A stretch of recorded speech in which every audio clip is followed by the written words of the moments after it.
On today's episode of Locked On Lightning, we're discussing some of the highlights from last night's game, as well as looking towards the rest of March. All that and more, but first, let's play that music. You're Locked On Lightning, your daily podcast on the Tampa Bay Lightning. Part of the Locked On Podcast Network, your team every day.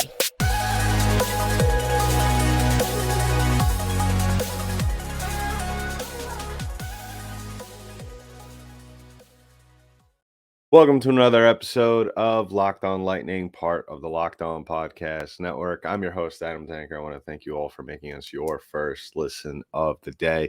On today's episode, we are discussing last night's loss against the Vegas Golden Knights. Just an unfortunate outcome.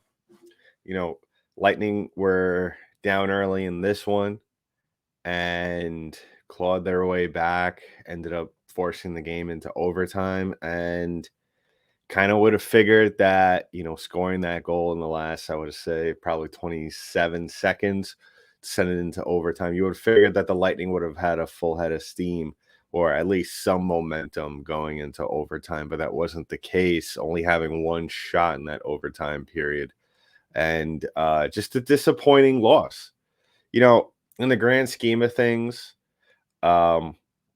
overcoming adversity throughout the course of a game, it is encouraging, especially for a team like the Lightning who have struggled immensely, like we have extensively covered on this show over the past couple episodes. And what I've always said when the Lightning do struggle is that they have to have good habits. They have to have good habits. And I feel like the recurring theme is that we look at them in a lot of these losses and say to ourselves, well, the Lightning didn't do A, B, and C. And then we also say to ourselves, well, that's no surprise. I don't think we ever really look back on a Lightning loss where we say to ourselves, well, that was uncharacteristic of them. And I think that's where the problem really lies. And, if you've been a listener of this show for quite some time, I really have the mentality of in Cooper we trust. John Cooper has, I think, garnered a lot of trust from Lightning fans and his players, has made some, at times it looks like, though, even though the Lightning have these lingering problems, you would expect John Cooper to somehow correct it. And we might see somewhat of a correction over the course of a couple of games, but then, like we saw last night, early goals early on, shorthanded goal once again. The Lightning kind of going through the same revolving door of just negative things preventing them from winning games. And it's frustrating, and I know for some Lightning fans will probably say, and this is completely fine, and I understand where you're coming from. You'll probably say, well, you know what, they've played the most games over the last couple of seasons. That's fine. You'll probably say, well, we'll turn it on in the playoffs. And my answer to the second half of that is, well, why don't we turn it on here? Why do we got to wait till the playoffs to kind of show that we're ready for the playoffs? If you've been following us over the last couple episodes, I've also been discussing how really this last home stretch for the Tampa Bay Lightning is nothing other than just getting ready for Toronto. And the Lightning, with the way they're playing as of late, and I mean, even in this game, there was, like I said, the shorthanded goal, the early goals allowed. That's concerning. With the way that, and because the Lightning do have the advantage going into this once again first round matchup with the Toronto Maple Leafs, they have the prove that you could do it factor, where the Maple Leafs have not won a first round playoff series, I believe, in over 7 years. So my thing is though, why would you go into that series giving them those advantages, potentially giving them those advantages? And we saw that last year against the Toronto Maple Leafs. And as much as I could dog the Lightning and stress about the Lightning potentially losing in the first round to the Toronto Maple Leafs, I think that as much as it was disappointing that the Lightning did lose this game and did lose it in overtime, I still think that and then obviously this is a team by team basis. I think that, you play a team like Vegas in best of 7, the Lightning could edge out at that series. That's the one thing we could hang our hat on here is that the Lightning are able to roll with the punches over the course of a 7-game series, which most teams aren't able to do. And I think that last night was kind of the classic example as well, if we're thinking big picture with a potential playoff series or in the scope of viewing this as, what if these teams played 7?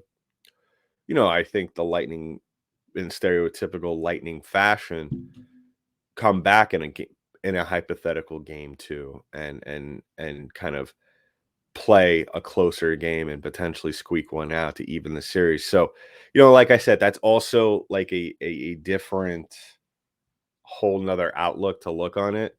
But really, the whole message that I'm trying to convey from last night's loss is that their bad habits or their bad trends are eventually going to come back to bite them.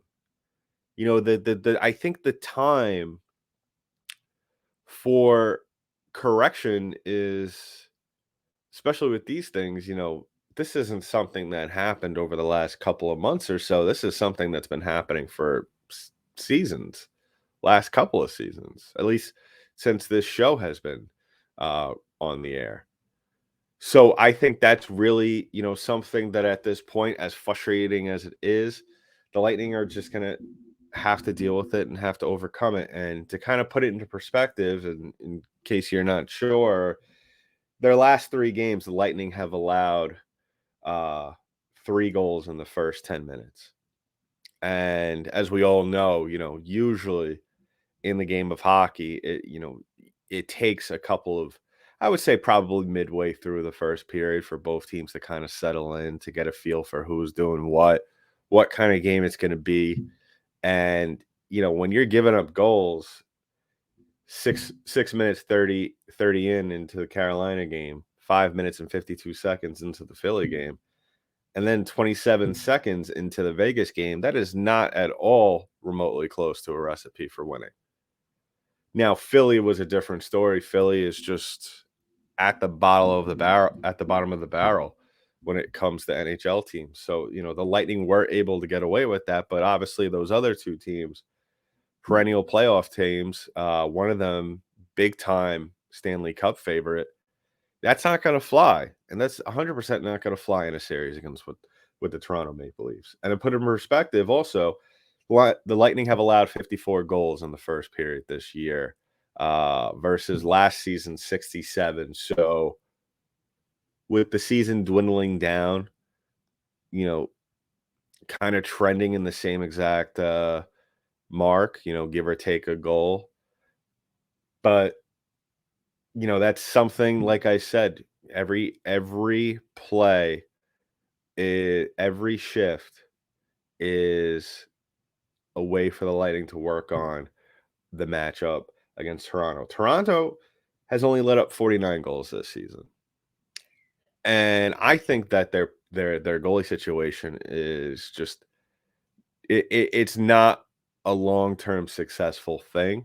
Now the Lightning might be able to skate by, literally and figuratively, with that against the Toronto Maple Leafs, but just hypotheticals, and not to get too ahead of ourselves, but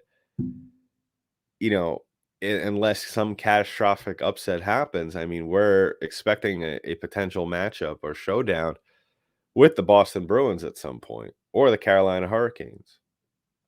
So really what it comes down to is, Are those teams going to take full advantage of the Lightning and all their mistakes? Absolutely. Are the Lightning going to have to buckle down? Is their D-core going to have to do a better job early on? Absolutely. Is Andre Vasilevsky going to have to come out of the gates um, and really shut things down early on to set the tone himself? Absolutely. And one last thing, before we move on and talk about some of the positives from this game. The Lightning let in a shorthanded goal in this game to push it to 3-1. And really my issue with all that is that the Lightning are no strangers to giving up the shorthanded goal. And really what the Lightning that's the other crutch that they live on, and if you think that's not a big deal, well, guess what? The Lightning are tied for the most shorthanded goals given up this season with 11. And by the way, just to correct myself, shorthanded goal, which gave the Vegas Golden Knights the lead in the third period. So, you start off slow or not on the right foot. Braydon Point scores. You pull it together. You have some semblance of being able to compete and giving yourself a chance to win. Second period's a stalemate. Nobody scores. Those are the kind of periods I enjoy because the Lightning are allowing themselves to kind of just figure it out. But I feel like at this point in the season, figuring it out is kind of almost a detriment to you because you should kind of really know uh, what you could do and not be a reactionary hockey team and not wait for some urgence from this team before they're down a goal or two. And then you go into the third period and 2 minutes, 3 minutes in, you give up a shorthanded goal, and then we're back to square one. So really the moral of the story is, everybody, is that the Lightning need to really go out there and really assert themselves. And we haven't really seen that extensively this season. We've only really seen it in very low quantities, as well as against lower teams that the Lightning aren't going to come across in the playoffs. So yeah, the Lightning really need to do a better job. They really need to, like I said, it's not all bad. We'll talk about some of the positives in the second half of this episode. But yeah, if in case you're wondering what's wrong with the Lightning, well, there it is. They're taking one step forward and 3 steps back. So, or in this case, against the Vegas Golden Knights last night, 4 steps forward and 5 steps back. So we'll keep an eye on them. Like I said, the month of March in terms of schedule, as well as just the rest of the season, doesn't get any easier. So we'll keep an eye on that. And hopefully the Lightning could string together some good wins against very good hockey teams down the stretch. So we'll talk about some of the positives from last night in just a little bit. But first, I want to talk about today's sponsor, and that is the #1 sports book in America. And that is our friends at FanDuel. Now, FanDuel, like I said, is the #1 sports book in America, and they have all these great deals, props, and odds. But right now, it gets even better for new customers because they get a no sweat first bet up to $1,000. That's bonus bets back if your first bet doesn't win. They have all the best odds, and they also have the best app because it's super safe, secure, and easy to use. The Bolts are currently plus 1,300 odds to win the Stanley Cup. A far cry from, I believe, a couple of weeks ago. They were about maybe plus 900, taking a little bit of a dip. Plus, other teams also playing well, where the Lightning have recently faltered. So if you still believe, I still believe that the Lightning could go back to the Stanley Cup final and make a play for another Stanley Cup. You definitely want to place odds on that. That'll be a good return for you.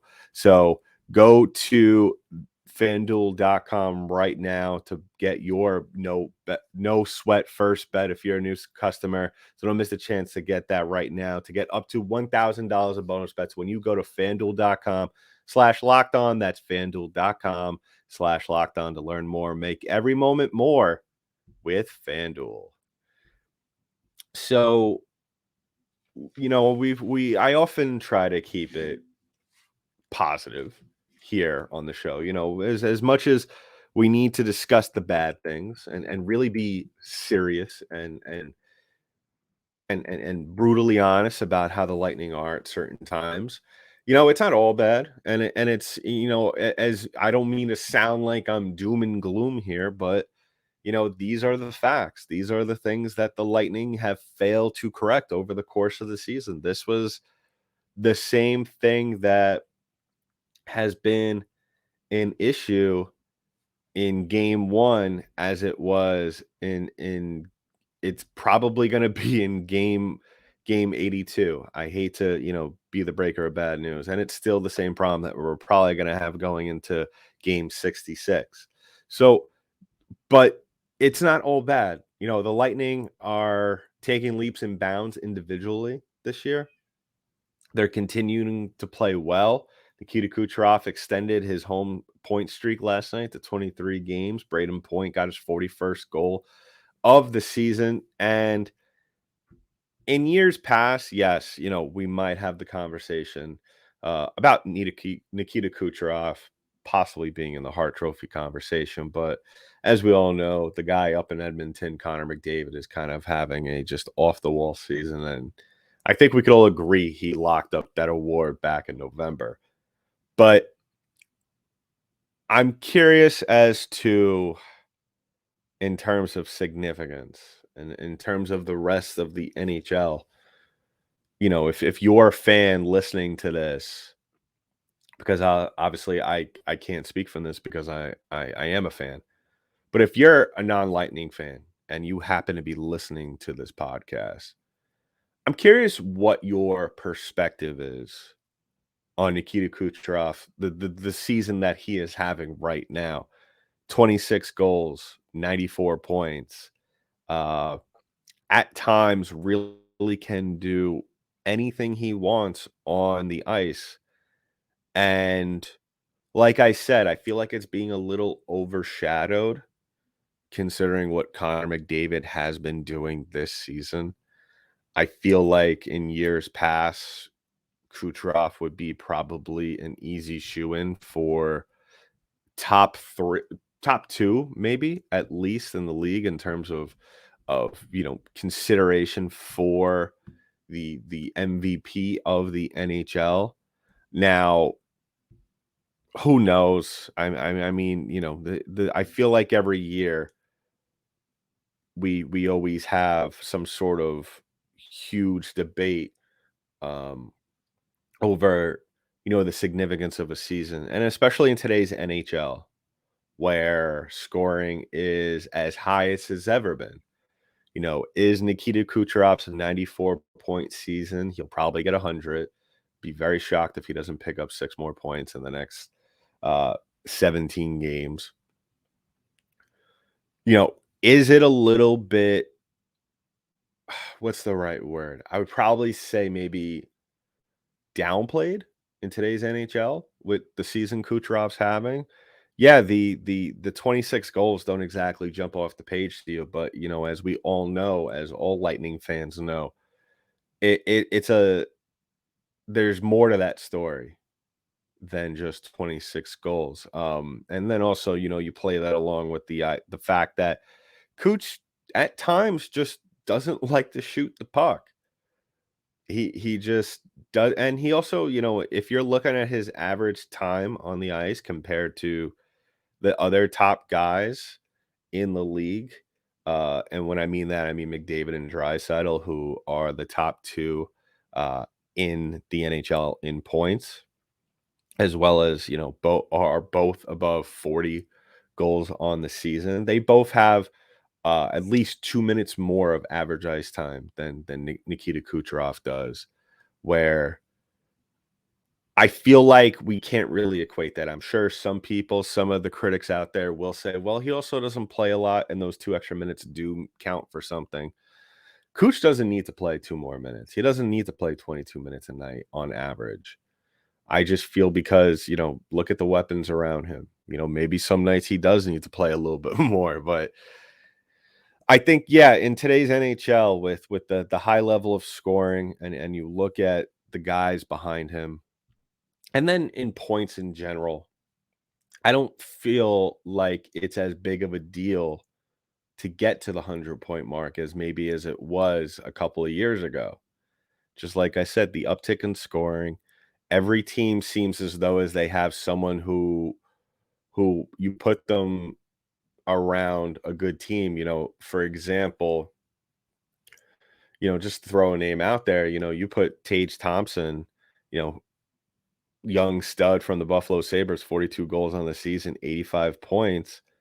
You put him on a better team than Buffalo. Buffalo's played well this year. We all know that, but you put him maybe on a slightly better team like a Boston Bruins or I don't know, a Dallas Stars maybe, or just spitballing here. Or even a Tampa Bay Lightning, he probably gets the 100-point mark.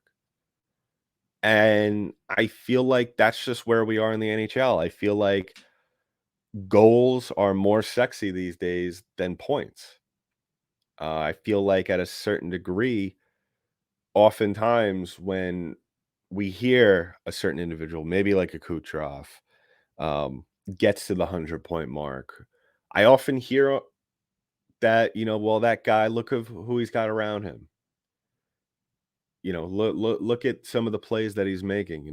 I feel like that's the common argument. I mean, well, everybody's going to hit 100 points. Well, this year it's a little different. Pastrnak, uh, David Pastrnak was on Boston, not even to the 90-point mark yet, and it kind of trails off there. But I feel like we're still having that conversation with people, and I feel like maybe that's part of the reasoning as to why. Unfortunately, Nikita Kucherov, even if Connor McDavid wasn't having a 124-point season as he is right now, might be able to get to 150. But I feel like even if Connor McDavid was, let's say, at the 97, 98-point mark on the verge of getting 100, I think still Connor McDavid just gets the MVP award just because he's Connor McDavid. Just because, and at the same time, on the other side of that, it's other people are going to make the argument, well, you know what? Kucherov has more help around him. Yeah, but he's providing the help to that help. So, I think, let me know in the comments below. I think honestly, the last maybe 3-4 years, I feel like the hype around reaching the 100-point mark as still, and I'm one of those people, I still think it's a very big deal because obviously there's not many people on your team that do achieve that. It's not very often that multiple players on a team do eclipse 100 points on a season. Um, but I still firmly believe that, it's still a big deal, but I feel like other people, other individuals, just look at it and say, well, you know what? It's a product of the NHL. It's a product of players in a good situation. Um, and it's just, you know, the thing we're gonna have to deal with. Nikita Kucherov not getting the respect that he deserves, not getting the hype I guess he deserves because, other people will make the argument, well, look who he's got next to him, especially Braydon Point, who has 41 goals of the season, tying a career high last night in goals scored for his career. And really, the question I want to ask all of you is, can he get to 50? 17 games play, 17 games left to play. It doesn't get any easier, like I said, for the Lightning. So, as much as I want to 100% pencil him in to get 9 more in his next 17, he could hit a road going forward. He has a chance to maybe net 2 on Saturday against Chicago Blackhawks, and then you got Connor Hellebuck and Winnipeg. You got New Jersey, who their goaltending situation is a little suspect to me. Um, if you've been a listener of the Locked On NHL show on Thursdays, I'm a little bit weary of 2 goalie situations. Not that New Jersey has one per se, but I firmly believe long-term success for a team really falls on having that guy in your pipes for about 50 games or so, like the Lightning do with Andre Vasilevsky, like a Winnipeg does with Connor Hellebuck. And then, after going against the Devils twice next week, actually they go against them twice and 3 times in the span of a week. They'll play the Montreal Canadiens, Ottawa, Boston, Carolina, and Washington to round out the month of March. And then April, you got New York, both New York teams, the Islanders and the Rangers, and then the Ottawa Senators there. So with Toronto and Detroit to wrap things up. So if I don't know, I mean, it's a totally different mentality. It's not like basketball where if you have a player going for the scoring title, you tell him just go out there, shoot. I'm going to play you, I don't know, 35 minutes tonight. It's a little different with hockey, and we don't have the luxury in this sport of being able to rest guys here and there, like in the game of basketball, where John Cooper could go out there and tell Braydon Point, well, I want you to go out there and get 5 shots tonight, every single night. No, that's just not how it works. Teams are going to catch on to that. I want you to be ultra aggressive because obviously, as we know, that could land yourself into a tough situation in terms of defense and just getting out of your game. So I think he can. I think if he gets it, he'll get it maybe in the last couple of weeks. I mean, who knows? Maybe he'll get a couple of hat tricks here and there. That'd be awesome. Um, the Lightning only have 1 hat trick this season, but that'd be cool. That'd be cool to say that Braydon Point, especially after some of the injury issues that he has had over the last couple of seasons, get to that 50 goal mark. Maybe now the rest of the league will recognize Braydon Point's the really the dark horse on the Tampa Bay Lightning, the player that a lot of teams or a lot of fan bases actually really just sleep on until the playoffs. No, he doesn't just do it in the playoffs. He does it during the regular season, becoming potentially the 3rd player in franchise history to eclipse the 50 goal mark. Steven Stamkos, of course, doing that twice. And the other one, people, that'd be Vinny Lecavalier, getting 52 at one point in his career with the Lightning, where Stamkos, as we all know, had 51 a while back and then 60 as well. Yeah, so let me know in the comments below what you think about that. I mean, I think that, and obviously, the biggest question surrounding that, if he does indeed do it, is can he do it again? Now, that's a whole nother conversation to have for a whole nother time. I think, let's have Braydon Point do it first before we talk about potentially doing it again. I think that really it will be a really good accomplishment. I think it will be something that will energize the team going into the playoffs. So it will help Point individually with his performance. I think going to the playoffs, gain him a lot of confidence, especially in tough situations in the opening round against Toronto, where, Point might struggle early on and he could say to himself, well, guess what? I'm a 50 goal scorer. I could turn it around. And, that does a lot for you. Mentality wise, I always say that, I think the mental aspect in this sport is more important than the physical aspect, and the team will definitely rally around it. And so we'll see, and it'll open up everything else for everybody else on the ice, because then now other teams will look at Braydon Point as weapon number 1 for the Tampa Bay Lightning, and open up things for guys like Ross Colton, Brandon Hagel, Nick Paul, possibly Tanner Jeannot, who didn't get that Gordie Howe hat trick the other night, which I was very disappointed about. But I still have confidence that he'll get to that. He'll get that at some point, if not this season, next season. But yeah, the Lightning have a tough schedule ahead of them. Can Braydon Point get to the 50 goal mark in that time frame? Kia Kucherov will probably get 100 points before the season ends. Can the Lightning once again get things back on track with the tough schedule ahead of them, and end the season on end the regular season on a good note? Tune into the next episode to find out, as we talk more about Lightning hockey. So in the meantime, that's been it for this episode of Locked On Lightning, part of the Locked On Podcast Network. I'm your host, Adam Danker. I'll talk to you in the next one.